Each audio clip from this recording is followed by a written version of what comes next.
It all starts in 1944, right in the middle of World War II. Gunfire echoed all around, and in the heart of the Pacific Ocean we spot an American Marine captain named Allison. His group was attacked by Japanese soldiers, but somehow, Allison managed to escape and get into a rubber raft. He floated by himself in the ocean for a few days. One day, he spots an island and quickly made his way to it, reached the shore, moved the raft aside, and began looking around for help. All he sees are just trees and rocks. Then he spots a church. As he walks in, he spots a Catholic nun named Angela walking out. Angela feels scared when she sees him, but Allison reassures her, saying, "Don't be afraid. I'm from the US. You're in good hands with me." He asks her, "How many people live on the island?" She replies, "There's no one on the island, but me."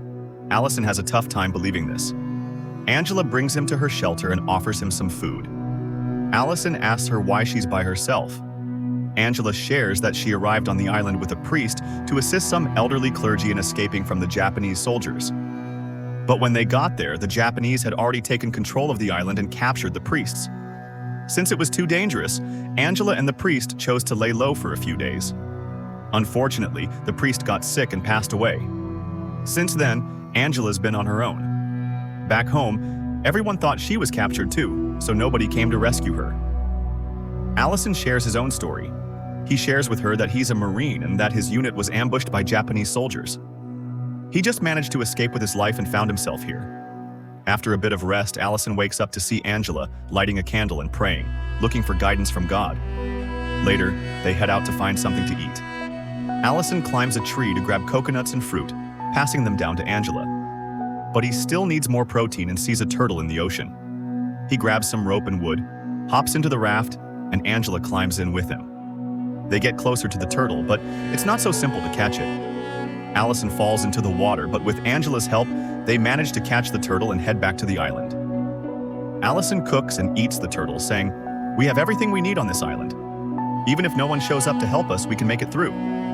Angela asks, "Who do you have back home?" Allison says he's an orphan and lived in an orphanage until he turned 14. Once he wrapped up his studies, he decided to join the military to serve his country. Angela tells him that she's an orphan too. She really believes in God, and that's why she decided to become a nun. The following day, they spot a Japanese fighter plane flying in the sky. Allison, feeling alarmed, quickly hides with Angela, aware that they could be in danger if anyone sees them.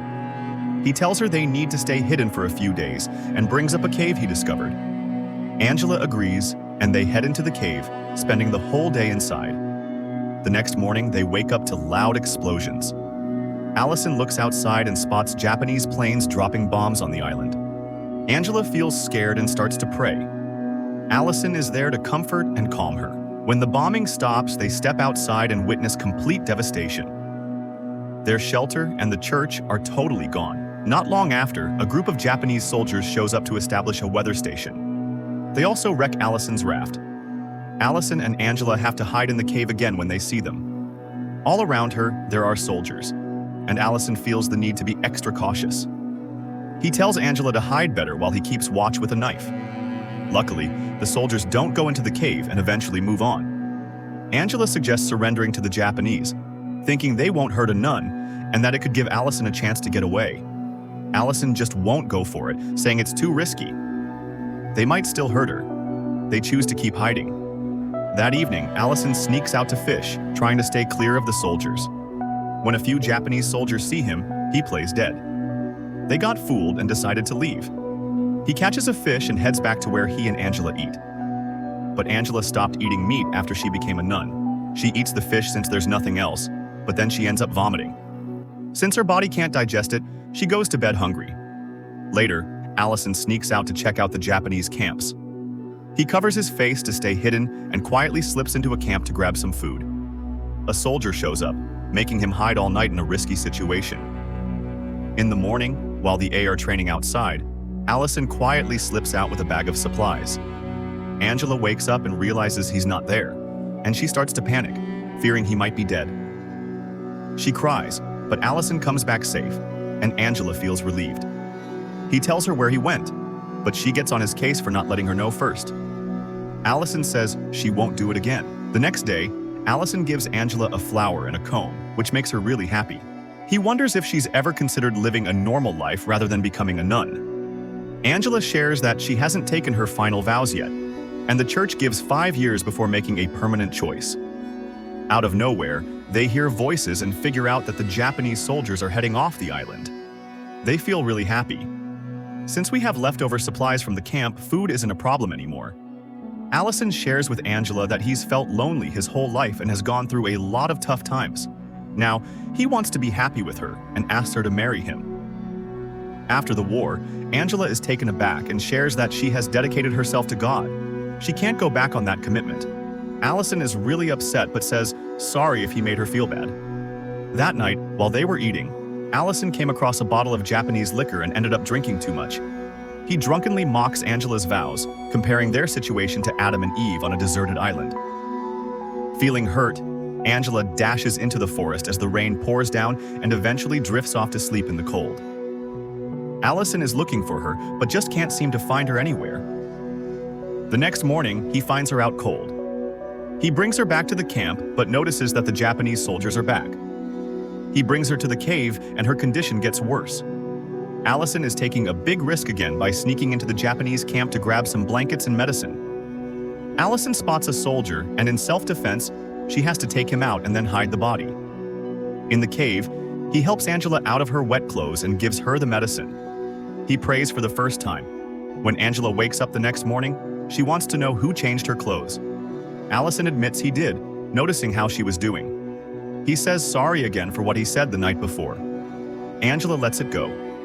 Out of nowhere, they hear bombing outside. Allison notices that the Japanese are attacking the island again, probably because they discovered the body of the soldier he killed. He shares with Angela what went down and she's heartbroken, asking for forgiveness. Japanese soldiers show up near the cave and warn that they'll toss grenades inside if nobody comes out. Angela and Allison are feeling pretty hopeless.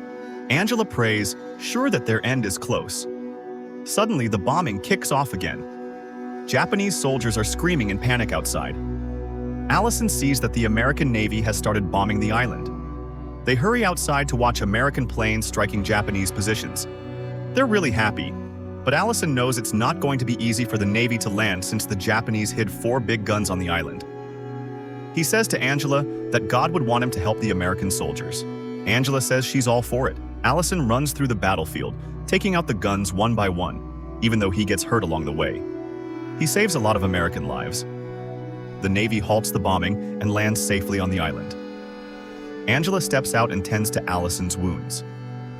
Allison says to her, "It's time for us to say goodbye. We might not cross paths again." Angela says that even if she doesn't spend her life with you, you'll always be in her heart.